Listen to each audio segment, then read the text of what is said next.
भाजप खासदार रक्षा खडसे यांनी एकनाथ खडसेंना भाजपात येण्याची ऑफर दिली.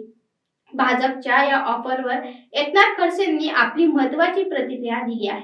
यावेळी बोलताना एकनाथ खडसेंनी सांगितले की अनेक वर्ष भारतीय जनता पक्षासोबत काम केले, परंतु काही कारणास्तव मला मध्येच थांबावे लागले. यानंतर आता भाजपमध्ये ऑफर आल्यानंतर एकनाथ खडसेंनी आपले मत सांगितले आहे.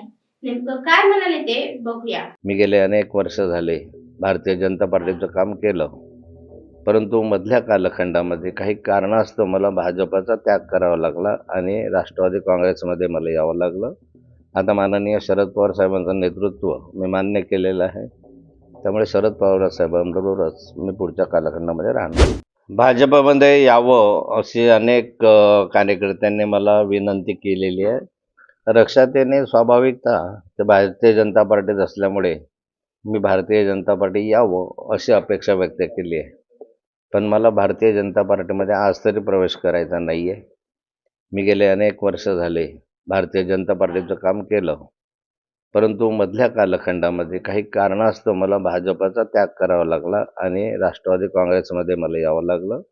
आता माननीय शरद पवार साहेबांचं नेतृत्व मी मान्य केलेलं आहे, त्यामुळे शरद पवार साहेबांबरोबरच मी पुढच्या कालखंडामध्ये राहणार आहे. आणि भाजपमध्ये गेल्यानंतर सुटका मिळू शकतील वगैरे हा भाग जर असता तर यापूर्वीच मी गेलो असतो आणि मग याच्यामधनं मला सुटका मिळाली असती.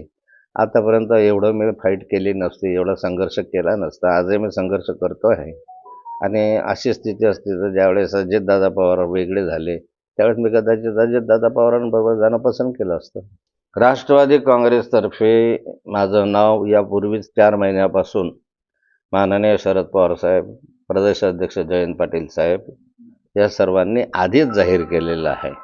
पण मधल्या कालखंडामध्ये बरेचसे घडामोडी घडल्या, पक्षामध्ये फूट पडली, पक्ष वेगळा झाला आणि अशा स्थितीमध्ये मलाही थोडा हृदयाचा त्रास झाल्यामुळे माझी तब्येत थोडी खालावली आणि त्यामुळे आत्ता मला स्वतः निवडून यायचं जर असेल, निवडून उभं राहायचं असेल तर डॉक्टरांच्या सल्ल्याशिवाय मी काही उभं राहू शकत नाही.